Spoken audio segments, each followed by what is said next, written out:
हाँ बच्चों, good afternoon. Good afternoon sir. बच्चों, हम लोगों ने हमारे प्रीवियस लेक्चर्स में हमने देखा था कि किस तरह से हम ऑर्गेनिजम्स को डिवाइड करते हैं। हमने 5 किंगडम क्लासिफिकेशन पढ़ा था। आज हम लोग हमारा 5th जो किंगडम है एनिमेलिया, उसको स्टडी करेंगे। एनिमेलिया की जो कैरेक्टरिस्टिक्स है वो है eukaryotic, multicellular, without cell wall. Okay, अब ये जो एनिमेलिया है इसको ब्रॉडली 2 पार्ट में डिवाइड करते हैं। एक कहलाते हैं इनवर्टिब्रेट्स जिनमें बैकबोन नहीं होती, एक कहलाते हैं वर्टिब्रेट्स। ओके, तो ये तो ब्रॉडर हुए, लेकिन शुरुआत से हम कैसे डिवाइड करें तो हमने देखा कि सबसे पहला इसका जो फाइलम है, पोरीफेरा में 10 फाइलम है बच्चों। तो पहला इसका फाइलम है पोरीफेरा। किसका? एनिमेलिया का first phylum, animalia kingdom, phylum number 1, that is porifera. Porifera porous होते हैं, स्पॉन्जेस कॉमन इनका एग्जांपल है, कॉमनली इनको स्पॉन्ज कहते हैं। और इनमें लेवल ऑफ ऑर्गेनाइजेशन कैसा होता है? Cellular level, tissue level of organisation नहीं होता। तो ये पोरीफेरा के मेंबर्स। इनमें पिक्यूलियर वाटर ड्रिवन सिस्टम भी होता है बच्चों। पोरीफेरा के बाद हम देखते हैं जिनमें टिश्यू लेवल है, लेवल ऑफ ऑर्गेनाइजेशन थोड़ा सा ज्यादा हो गया है, सेल्स मिलकर अलग अलग काम करने के लिए स्पेशलाइज्ड हो गई, उनको बोलते हैं टिश्यू लेवल ऑफ ऑर्गेनाइजेशन। तो उसका जो फाइलम है पहला वो है सिलेंट्रेटा। सिलेंट्रेटा के जो ऑर्गेनिज्म है पहले आप याद रखो तो एक तो होता है हाइड्रा और दूसरा हम लोगों ने पढ़ा था इसमें कॉरल, याद है ना बच्चों? जो ये सिलेंट्रेटा के मेंबर है ये डिप्लोब्लास्टिक होते हैं, उसमें 2 लेयर्स होती है, एक्टोडर्म और गैस्ट्रोडर्मिस। है नहीं, इनमें कोई ट्रू बॉडी कैविटी होती ही नहीं, ये है सिलोमेट। ये कुछ एग्जांपल ऐसे होते हैं जो सिंगल अकेले रहते हैं, सॉलिटरी बिहेवियर है उनका रहने का, और कुछ होते हैं उनको बोलते हैं ग्रिगोरेस, एक साथ मिलकर रहते हैं, जैसे कॉरल वो कॉलोनीज में रहते हैं, और हाइड्रा अकेला सिंगल रहता है। तो ये हमने देखे थे, ये है सिलेंट्रेटा, डिप्लोब्लास्टिक एसिलोमेट। तीसरा हमने पढ़ा था बच्चों प्लेटीहेल्मिन्थेस। ये भी बच्चों टिश्यू लेवल ऑफ ऑर्गेनाइजेशन ही है, पर इसमें क्या है, इसके अंदर लेयर्स जो हैं, एम्ब्रियो में जो 3 तरह की लेयर्स होती है वो तीनों लेयर्स में होती है। तो ये ट्रिप्लोब्लास्टिक है, लेकिन इसमें बॉडी कैविटी नहीं है, एसिलोमेट, ट्रिप्लोब्लास्टिक एसिलोमेट। इसका शेप होता है फ्लैट वर्म, डोर्सो वेंट्रली फ्लैटन्स होते हैं। डोर्सल और वेंट्रल अपन ने पढ़ा था बच्चों। हमारी जो बैक है इसको हम बोलेंगे डोर्सल सरफेस, हमारा ये डोर्सल साइड है, ये वेंट्रल साइड। जो फ्रंट हमारा है इसको हम क्या बोलते हैं? Ventral surface. जनरली ऑर्गेनिजम्स का वो साइड जो अर्थ की तरफ लगा रहता है वो वेंट्रल साइड है ना, वो सोफिस्टिकेटेड होता है। और एक और डोर्सल, तो ये डोर्सो वेंट्रली फ्लैटन है, इनको हम बोलते हैं फ्लैट वर्म्स। इसी से इसका नाम आया है प्लेटीहेल्मिन्थेस। ओके, सिलेंड्रिकल होते हैं, बायलैटरल सिमेट्री होती है। सिमेट्री कैसी होती है? बायलैटरल। एक प्लेन से इनको 2 बराबर लेफ्ट और राइट इक्वल हाफ में डिवाइड किया जा सकता है, इसलिए इसको हम बोलते हैं बायलैटरल सिमेट्री। कुछ पैरासाइटिक होते हैं, कुछ फ्री लिविंग भी होते हैं। फ्लैट वर्म, ल्यूक वर्म, ये इसके एग्जांपल्स हैं। चौथा जो हमने फाइलम पढ़ना है वो है निमेटोडा। अब निमेटोडा में ट्रिप्लोब्लास्टिक होते हैं, एक्टोडर्म, मेसोडर्म, एंडोडर्म, तीनों डर्म्स होती हैं, लेकिन एक बॉडी कैविटी होती है। सिलेंट्रेटा और प्लेटीहेल्मिन्थेस में बॉडी कैविटी नहीं होती, वो एसिलोमेट है, लेकिन इनमें बॉडी कैविटी होती है, बट कैसी होती है? नॉट ट्रू, फॉल्स, इसलिए बोलते हैं स्यूडोसिलोमेट। Triploblastic, pseudocoelomate. ये सिलेंड्रिकल होते हैं, इलोंगेटेड होते हैं, लेकिन डोर्सोवेंट्रली फ्लैटन नहीं होते, चपटे नहीं होते। ये सिलेंड्रिकल होते हैं, राउंड वर्म्स, इसीलिए इनका नाम है राउंड वर्म्स। ज्यादातर ये पैरासाइटिक होते हैं। हाँ जी, बायलैटरल सिमेट्री वही है जैसे प्लेटीहेल्मिन्थेस में भी थी। क्लियर? तो हमने पढ़ा पोरीफेरा, सिलेंट्रेटा, प्लेटीहेल्मिन्थेस, निमेटोडा। पांचवा जो हमारा फाइलम है वो है एनेलिडा। यहां से सबसे इंपॉर्टेंट चीज है कि ये अब ट्रू सिलोमेट है, इनमें ऑर्गन्स हैं, बॉडी कैविटी में वेल डेवलप्ड ऑर्गन्स होंगे, तो यहां से ऑर्गन सिस्टम शुरू होता है, ऑर्गन लेवल ऑफ ऑर्गेनाइजेशन शुरू होता है। एनेलिडा, एनेलिडा का जो पॉपुलर एग्जांपल हम जिसको जानते हैं वो है अर्थवर्म। इसमें सेगमेंटेड बॉडी होती है, एलोंगेटेड होते हैं, ट्रिप्लोब्लास्टिक, सिलोमेट, बायलैटरल सिमेट्री है ही इनकी, है ना। तो ये कहलाते हैं एनेलिडा के मेंबर्स। एनेलिडा के बाद जो हमारा छठा फाइलम है वो सबसे बड़ा ग्रुप है, बहुत ज्यादा वैरायटी, है ना, और वो है आर्थ्रोपोडा। यदि नाम से इसका मतलब समझे तो आर्थ्रो मतलब जॉइंटेड, पोडा मतलब लेग्स। जॉइंटेड लेग्स होती है, इनमें एक्सोस्केलेटन होता है काइटिन का, जैसे क्रैब्स देखे होंगे, कॉकरोच देखे होंगे, है ना, आंट्स, है ना, honey bee, house fly, butterfly, prawns, बहुत ज्यादा वैरायटी, स्पाइडर, जितने भी इंसेक्ट्स हैं, कीड़े, सब के सब आर्थ्रोपोडा के अंदर आते हैं। लार्जेस्ट फाइलम है लिविंग ऑल एनिमल्स का। तो बच्चों, इसके अंदर ओपन सर्कुलेटरी सिस्टम होता है, मतलब ब्लड जो ब्लड वेसल से बाहर आ जाता है, हार्ट पंप करता है, आर्टरी से ब्लड आया और पूरी सिलोमेट कैविटी में ब्लड भर जाता है। दूसरी तरफ वेन से जब वो सक करता है तो ब्लड वापस हार्ट में आ जाता है। हमारे अंदर ऐसा नहीं है, हमारे अंदर ह्यूमंस में क्लोज्ड सर्कुलेटरी सिस्टम है, पूरा ब्लड क्लोज आर्टरीज वेन्स में फ्लो होता है, वापस आ जाता है। जो इसमें से निकलना है इसके पोर से बाहर आ जाता है, लेकिन blood never comes out of the blood vessel. Normally कहीं कट लग गया तो आएगा बाहर, लेकिन नॉर्मली ब्लड कभी बाहर नहीं आता है। ऐसे ब्लड वेस्कुलर सिस्टम को क्लोज्ड सिस्टम कहते हैं। और हमने देखा अभी आर्थ्रोपोडा में कैसा होता है, ओपन सिस्टम। सेगमेंटेड बॉडी, ये तो हेड, थोरैक्स और एब्डोमेन। आप कभी स्पाइडर देखेंगे, वो देखेंगे तो सबसे ऊपर हेड है, कॉकरोच में भी देखेंगे तो। फिर है इसका थोरैक्स रीजन, जहां से टांगे अटैच है, और फिर बड़ा सा पेट है। आपने हनी बी, हाउस फ्लाई भी देखी होगी, तो ये है एब्डोमेन।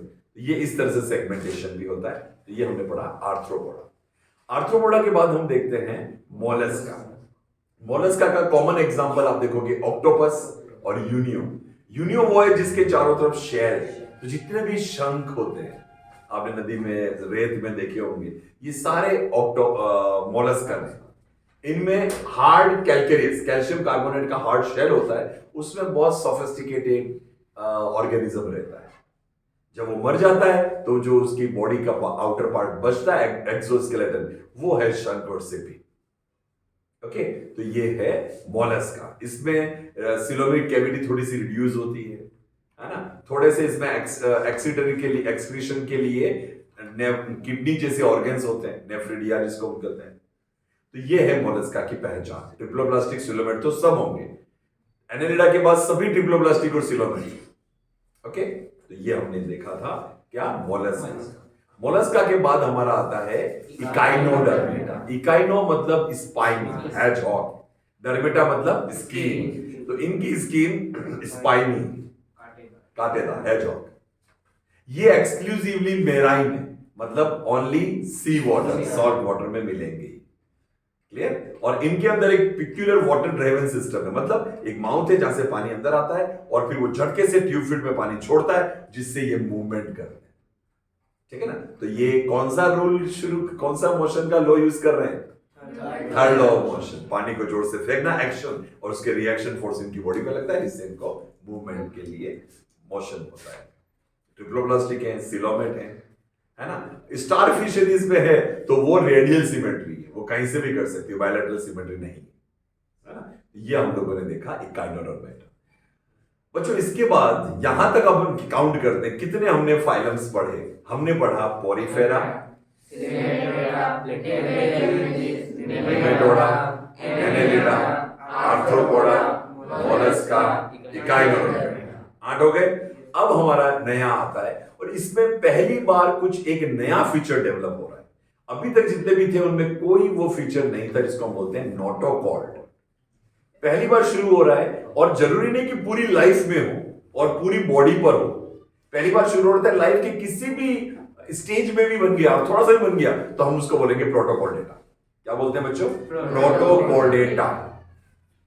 ये भी आप देखो, बायलैटरल सिमेट्री है, ट्रिप्लोप्लास्टिक है, सिलोमेट, ये कॉमन फीचर्स है, लेकिन इनमें होती है एक नोटोकॉर्ड। अब यहां से हमको नोटोकॉर्ड के बारे में अच्छे से बताओ। What is notochord?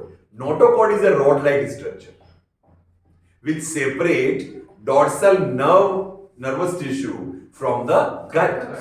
मतलब कोई ऑर्गेनिज्म ऐसा है जैसे सांप की तरह, तो ऊपर नर्वस टिश्यू में, नीचे उसकी एलिमेंट्री कैनाल जिसको हम बोलते हैं गट, तो उनके बीच में ये रोड लाइक स्ट्रक्चर होता है, और कॉर्ड एक से एक चेन की तरह मिलता है, इसलिए इसको बोलते हैं नोटोकॉर्ड, जो हमारी बैकबोन की तरह का है। तो ये है नोटोकॉर्ड। नोटोकॉर्ड में मसल्स अटैचमेंट के लिए और ज्यादा प्लेसेस हैं जिससे ऑर्गेनिज्म फास्टली मूव कर सकता है।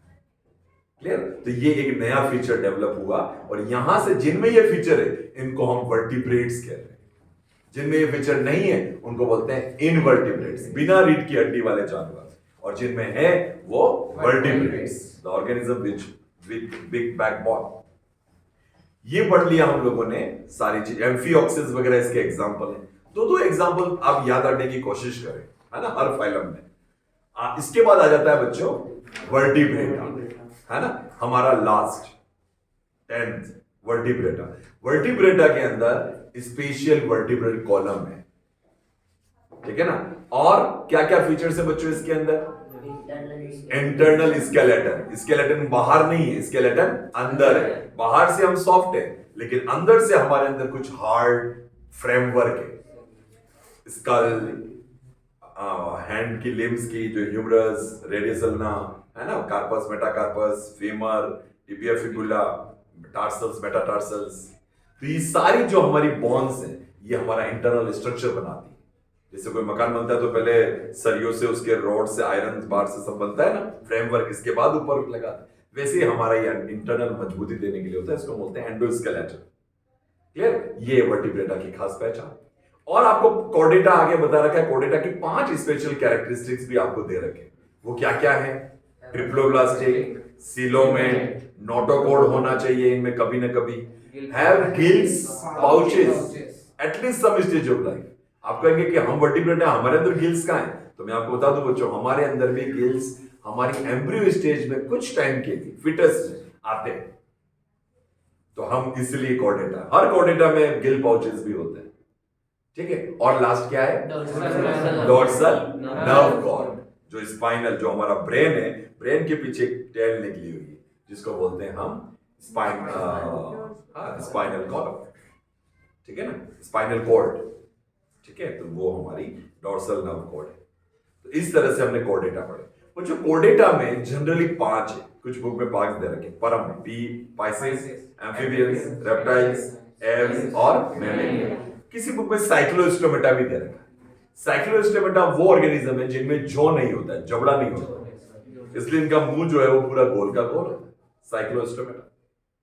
क्लियर? तो ये इसका पहला क्लास है, फाइलम के अंदर क्लास पढ़ रहे हैं हम लोग। तो ये है पहली क्लास साइक्लोस्टोमेटा। इसके आगे की बात करें, फीचर्स आप इसके देखिएगा, इसके आगे की बात करें तो हमारा है सबसे पहला पाइसेस। पाइसेस का मतलब फिशेस। फिशेस की सारी खासियत आप जानते हो। सबसे पहले देखो कि इसके एक्सोस्केलेटन किसका होता है, इसके अंदर स्केल्स का, इसकी बॉडी पर स्केल्स होते हैं।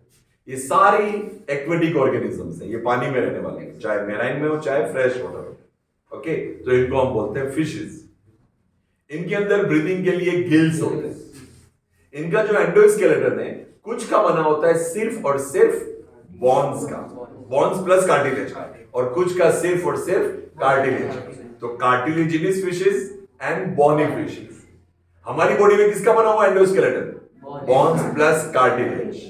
हमने पढ़ा है हमारे टिश्यू के अंदर, हमारी बॉन्स के जो एंड एजेस होते हैं वो कार्टिलेज के बने। नाक के यहां कार्टिलेज, कान के ये कार्टिलेज। तो हमारा एंडोस्केलेटन बॉन्स प्लस कार्टिलेज का बना है। सिमिलरली फिशेस भी 2 तरह की होती है। जो कार्टिलेजिनस फिश होती है बच्चों, उसका मुंह टर्मिनल पे नहीं होता है, यहां टर्मिनल से पहले होता है। जैसे आपने देखा होगा शार्क, यहां मुंह होगा, यूं, यहां इसका हुड आगे निकला हुआ है। और जिनका मुंह बिल्कुल लास्ट पे है ये बॉनी फिशेस है। समझ आ रहा है बच्चों? बिल्कुल लास्ट पे मुंह है तो ये बॉनी फिशेस। और जो बॉनी फिशेस होती है उनके गिल स्लिट्स नहीं दिखाई देते, उनके ऊपर ओपरकुलम लगा होता है, ढक्कन जैसा, है ना। और कार्टिलेजिनस फिशेस की साफ आपको दिखाई देती है। शार्क में आप देखोगे आपको दिखेंगी लाइंस, ध्यान से देखिएगा, तो आप इससे पहचान सकते हैं कि कौन सी बॉनी फिश है, कौन सी कार्टिलेजिनस फिश। बॉडी स्ट्रीमलाइन होती है, पानी को आराम से काट कर तैर सकती है। ये क्या देते हैं? ये दे ले एग्स। जो भी ऑर्गेनिज्म अंडे देते हैं उनको बोलते हैं ओविपेरस, है ना। इनमें फर्टिलाइजेशन एक्सटर्नल होता है, पानी में देते हैं अंडे, पानी में स्पर्म, पानी में फर्टिलाइजेशन होता है। तो ये सारी चीज हमने पढ़ी फिश के बारे में। और एक इंपॉर्टेंट कैरेक्टर और है, इनका हार्ट जो है वो 2 चैम्बर होता है, एक एट्रियम, एक वेंट्रिकल। और ये होते हैं कोल्ड ब्लडेड एनिमल्स।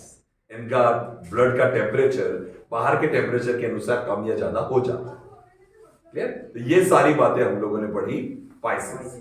पाइसेस के बाद नेक्स्ट आता है एम्फीबियंस। एम्फीबियंस का तुरंत आपके दिमाग में आना चाहिए कि those organism which can survive on land as well as water, they are amphibians. For example frog. तो इनमें एक्सोस्केलेटन में स्केल्स नहीं होते, इंस्टेड ऑफ स्केल्स इनके अंदर म्यूकस ग्लैंड होती है स्किन में, जिससे एकदम चिपचिपे से होते हैं। टॉड, सैलामेंडर, फ्रॉग इसके एग्जांपल।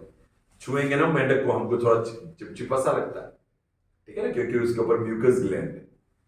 इनमें रेस्पिरेशन के लिए आइदर लंग्स होते हैं, स्किन से करते हैं, किसी किसी में गिल्स भी होते हैं। ध्यान रखिए। और फ्रॉग भी भले रहता जमीन पर है, लेकिन रिप्रोडक्शन के लिए इसको पानी में जाना होता है, पानी में जाके अंडे देता है। ये भी ओविपेरस है ना। इनके अंदर हार्ट जो होता है वो कितने चेंबर होता है? 3 चेंबर, 2 ऑरिकल्स 1 वेंट्रिकल। पाइसेस में 2, यहां पर हो गए 3 चेंबर हार्ट। और कोल्ड ब्लडेड एनिमल्स होते हैं, दीज आर एम्फीबियंस। कोई पॉइंट रहा तो नहीं बच्चों? नेक्स्ट जो है हमारा वो है रेप्टाइल्स। तो रेप्टाइल्स होते हैं क्रॉलिंग एनिमल्स जो रेंगते हैं, जैसे हमने देखे लिजार्ड या फिर स्नैक। इनकी खास बात ये होती है कि अगेन इसकी आउटर स्केल पर क्या, आउटर एक्सोस्केलेटन किसका बना होता है? स्केल्स। इस पे स्केल्स होते हैं। इनमें हार्ट कितने चेंबर होता है? 3 चेंबर। पर इनका एक मेंबर है क्रोकोडाइल, उसमें 4 चेंबर। तो ये हैं रेप्टाइल्स। रेप्टाइल्स की सबसे खास बात आपको नोट करनी चाहिए वो ये कि ये पहले ऑर्गेनिज्म है जो पानी में अंडे नहीं देते। They are also oviparous like Pisces and amphibians, but they do not lay eggs in water. They lay eggs in land, in dry conditions. तो इनके जो एग्स होते हैं उनके ऊपर हार्ड कवरिंग होती है, जिनको हम हमेशा अंडे के बारे में सोचते हैं, तो वो हार्ड कवरिंग बननी रेप्टाइल से शुरू हुई। क्लियर? तो ये हमने पढ़ा रेप्टिलिया। नेक्स्ट है एयर्स। एयर्स को हम कॉमनली बोलते हैं बर्ड्स। इनका एक्सोस्केलेटन किसका बना हुआ है? फीदर्स का। उनमें ना तो स्केल्स है ना म्यूकस ग्लैंड है। क्या है? फीदर्स। पतले पतले से फीदर्स होते हैं, है ना। और इनकी जो 4 लिम्स हैं, 4 लिम्ब होते हैं, जिसमें से जो आगे के उनको बोलते हैं FORE, फॉर लिम्ब, और जो पीछे के 2 पैर होते हैं उनको बोलते हैं हिंड लिम्स। इनकी जो आगे के 2 लिम्स हैं, they are modified into wings, और ये उड़ने वाले ऑर्गेनिजम्स। यहां ध्यान देने की बात है, इनका हार्ट कितने चेंबर का होता है? 4 चेंबर का। इनका ब्लड कैसा होता है? Warm blooded. बट ये अंडे देते हैं क्या? Yes, they are oviparous. ये अंडे देते हैं। स्ट्रीमलाइन बॉडी होती है और लंबी लंबी ये उड़ान लेते हैं, आप सभी जानते हैं। कुछ फ्लाइटलेस बर्ड्स भी होती हैं लाइक ऑस्ट्रिच, इमू, है ना, आपने सुना होगा। These are birds. बच्चों बर्ड्स के बाद आ जाते हैं हम लोग मैमेलिया पे। मैमेलिया मतलब हम, मैमल्स। मैमल्स जो लास्ट जो क्लास है ना, इनके खास बात क्या होती है? तो इनके अंदर भी एक्सोस्केलेटन स्किन पर होते हैं, हेयर, और साथ ही साथ स्किन में कौन सी ग्लैंड्स होती हैं? Sweat glands and oil glands. कहां होती है? स्किन पे। उनके अंदर से स्वेटिंग और ऑयल ग्लैंड्स होती है। क्लियर? हमारा हार्ट कितने चेंबर होता है? 4 चेंबर। हमारा ब्लड कैसा होता है? वार्म ब्लडेड, है ना। हाँ, सबसे खास बात, इसका नाम मैमेलिया क्यों आया? क्योंकि हमारी बॉडी पर जितने भी मैमल्स हैं उनकी बॉडी में होती है मैमरी ग्लैंड्स। क्योंकि हम ओविपेरस नहीं होते, हम अंडा नहीं देते। Mammals give birth to new babies, young ones, and they have to be feeded. वो जब होते हैं तो उनको बहुत फीडिंग की जरूरत पड़ती है, तो वो खाना उसको प्रोवाइड करने, न्यूट्रिशन प्रोवाइड करने के लिए उनकी माँ की और मेल दोनों की बॉडी में होते हैं, लेकिन माँ की बॉडी में जो मेमरी ग्लैंड्स हैं वो डेवलप होकर मिल्क प्रोडक्शन करती है और बच्चे को दूध पिलाने का काम करती है। क्लियर? तो इस कारण से हम ये सब मैमल्स। पर क्या कुछ ऐसे मैमल्स भी हैं जो अंडा देते हैं और उनमें मेमरी ग्लैंड भी है? हाँ, और वो मैमल्स हैं प्लेटिपस एंड एकिडना। ये अंडा देते हैं। कंगारू जो है वो अंडा नहीं देते। कंगारू पुअरली डेवलप बेबी देते हैं, बहुत कमजोर। तो वो उनके खुद के पाउच में ही रख के उसको बड़ा करते हैं और फिर वो बॉडी से उनसे अलग रहते हैं। पर प्लेटिपस और एकिडना क्या देते हैं? L, eggs. वो ओविपेरस है। कुछ ऐसे भी मैमल्स हैं जिसमें आपको विश्वास नहीं होगा, जैसे ब्लू व्हेल, जैसे फिश, कौन सी फिश होती है जो खेलती है? डॉल्फिन्स, है क्या नहीं? तो ये क्या है? हमको लगता है मछली है, नहीं, ये है मैमल्स। इनमें मेमोरी ग्लैंड होगी, इनमें बच्चा देंगे, ये सारी चीजें इनके अंदर होगी। तो ये इस तरीके से बच्चों हम लोगों ने मोनेरा से लगाकर मेमेलिया तक सारी चीजें पढ़ ली बच्चों। आप इसको देखें, बहुत इंटरेस्टिंग, बहुत समझने लायक चैप्टर है। अब मैं एक बात आपको बताता हूं बच्चों, जो एक बहुत बड़ी प्रॉब्लम है वो ये कि जब कोई एक रीजन में, जैसे मैं आपको कहूं कि मैं पहाड़ पे गया, मुझे वहां लोमड़ी मिली। अब मैंने किसी को कहा, महाराष्ट्रियन को या तमिल को, कि मेरे को लोमड़ी मिली, तो वो जाने का लोमड़ी क्या होती है। मैं जाऊं असम में जाके को लोमड़ी, तो वहां पर असमीज लैंग्वेज में उसको क्या बोलते हैं, अपन नहीं, बंगाल में क्या बोलते हैं, और कहीं क्या बोलते हैं। तो भाई इंडिया में इतनी प्रॉब्लम है, तो मैं अफ्रीका में जाके कैसे बताऊंगा कि वो लोमड़ी है या चूहा है? तो बच्चों हमको सबसे बड़ी प्रॉब्लम आती है साइंटिस्ट को, इतने सारे पेड़ है, इतने सारे ऑर्गेनिजम्स हैं, इतने सारे एनिमल्स हैं, इन सब के नाम हर लैंग्वेज में अलग अलग है। हमको क्या पता है कि नया ढूंढा के कैसा ढूंढा? तो साइंटिस्ट को ये प्रॉब्लम समझ में आई और उन्होंने हर ऑर्गेनिज्म का, हर प्लांट का, हर एनिमल का एक नाम दिया, साइंटिफिक नेम। और साइंटिफिक नेम देने की एक मेथड है जिसको बोलते हैं बाइनोमियल नोमेनक्लेचर। बाइनोमियल नोमेनक्लेचर मतलब हर नाम 2 स्टेप का होगा। जैसे मेरा नाम 2 स्टेप का है, प्रकाश त्रिवेदी। प्रकाश मेरे माता पिता ने सोच के रखा, त्रिवेदी कोई सोचता नहीं, जिस घर में पैदा हुए वो नाम आ जाता है। आप किसी कंप्यूटर में कोई फाइल बनाते हो, आपने फाइल बनाई नीव, फाइल का नाम सेव किया, पर आपने पेंटिंग में बनाई है तो नीव.bmp, आपको पता है एक्सटेंशन नेम होता है। यदि नीव ने कोई फाइल बनाई डॉक्यूमेंट वर्ड में, तो क्या आ जाएगा? नीव.doc। यदि एक्सेल में बनाई तो क्या आ जाएगा? नीव.xls। यदि पावर पॉइंट प्रेजेंटेशन बनाई तो क्या आ जाएगा? नीव.ppt। यदि इसने कोई ऑडियो फाइल बनाई तो क्या आएगा? नीव.mp3। यदि कोई वीडियो फाइल बने, कोई पिक्चर फाइल बने तो जेपीजी आता है ना बच्चों। ये सब क्या कहलाते हैं? Extension name. ये एक्सटेंशन नेम हमको ये बताते हैं कि कौन से सॉफ्टवेयर में ये फाइल बनी है। बात समझ रहे हो आप लोग? तो सिमिलरली ऑर्गेनिजम्स में भी ऐसा है। हमारे अंदर तो ऐसा है कि हमारा एक नाम होता है ऑप्शनल, जो बनाने वाला रखेगा, और एक नाम होता है जिस घर में हम पैदा हुए वो। सॉफ्टवेयर में भी ऐसा ही। बच्चों लिविंग ऑर्गेनिज्म का नाम कैसे रखें? तो 2 स्टेप का होगा। पहला होगा उसका जीनस, जो उसका जीनस है उसको बोलेंगे जेनरिक नेम, ये फर्स्ट स्टेप। और दूसरी उसकी स्पीसीज, तो उसको बोलेंगे specific name. Each name of living organism has 2 steps, first generic name and second specific name.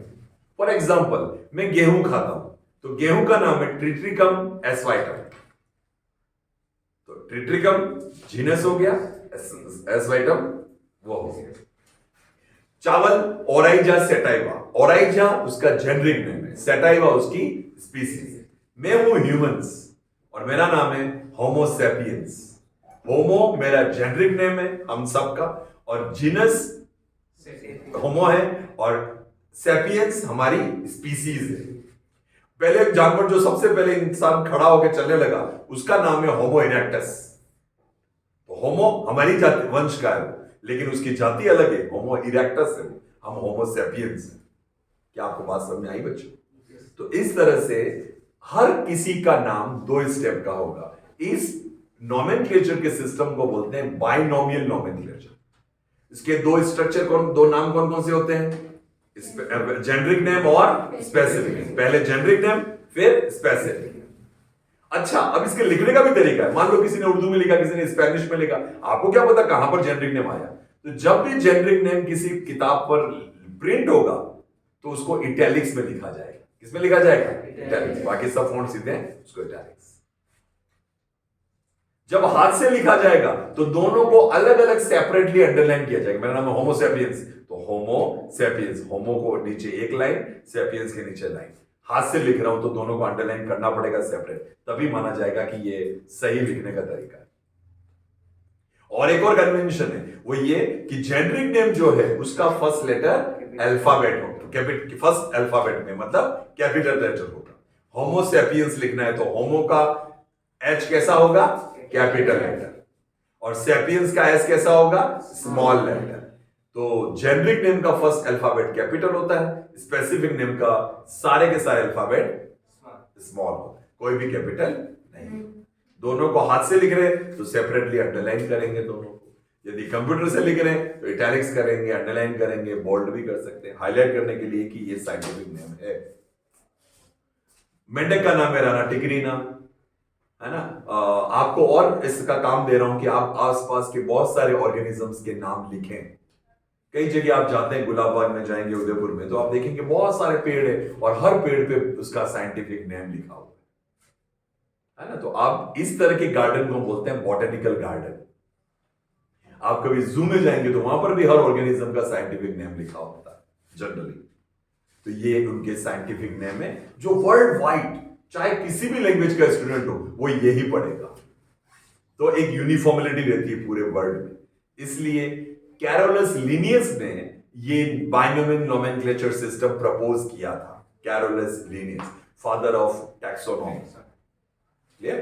तो हम लोगों ने बच्चों डाइवर्सिटी चैप्टर के बारे में हमने 3 वीडियोस पहले बनाए थे, ये हो गया हमारा 4th वीडियो, और 4th या 5th जो भी है बच्चों वो दैट डजंट मैटर। लेकिन हमने ये सारा एनीमे लिया, बहुत मैंने जब एनीमे लिया वास्तव में पढ़ाया था ना, अभी तो वीडियो पर पढ़ा रहा हूं, लेकिन वास्तव में पढ़ाया तो मेरे ख्याल से 3 या 4 या 5 दिन लगे थे। 3 दिन तो लगे थे, पर हमने कोशिश की कि हम एक ब्रीफली, क्योंकि बहुत डिटेल में इस पे 9th क्लास में इतने क्वेश्चन नहीं बनते, लेकिन समझने का बहुत जोरदार चैप्टर। मुझे ये चैप्टर बहुत पसंद।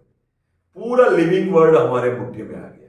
Monera, protista, fungi, planting, animal, कोई ऑर्गेनिज्म इस यूनिवर्स में, इस अर्थ पे ऐसा नहीं है जो इससे बाहर हो। यूनिवर्स का तो बाहर का पता नहीं, अपन ने उनकी स्टडी की नहीं है, कोई एनिमल मिला नहीं अभी तक हमको, लेकिन अर्थ के सारे ऑर्गेनिजम्स इसमें कवर हो जाते हैं। तो 2-5 लेक्चर में भी हमको सारा समझ में आ गया, मतलब हम लाइफ के एक एक एस्पेक्ट। और मैं आपको बता रहा हूं बहुत सारी 85% ही, बहुत कम परसेंट ही अभी तक लाइफ हम ढूंढ पाए। क्यों? आप जमीन पे रहते हो, जमीन पे भी आप पहाड़ों पे कहां कौन सा जानवर मिल रहा है आपको पता ही नहीं। अब सोचो जमीन के अंदर, पानी के अंदर बहुत सारी चीज अभी भी अनएक्सपोज्ड है। तो वहां पर रोज नए नए स्पीसीज डिस्कवर्ड होती रहती है ना। तो बहुत तरह की वैरायटी है इस दुनिया में, इस लिविंग वर्ल्ड में। That is all about diversity in living world. Clear? तो मेरे ख्याल से आपका ये पूरा चैप्टर कंप्लीट हो गया। कोई कुछ कहना चाहता है? ओके, तो आप इसको पढ़िए, बहुत अच्छा चैप्टर। All the best.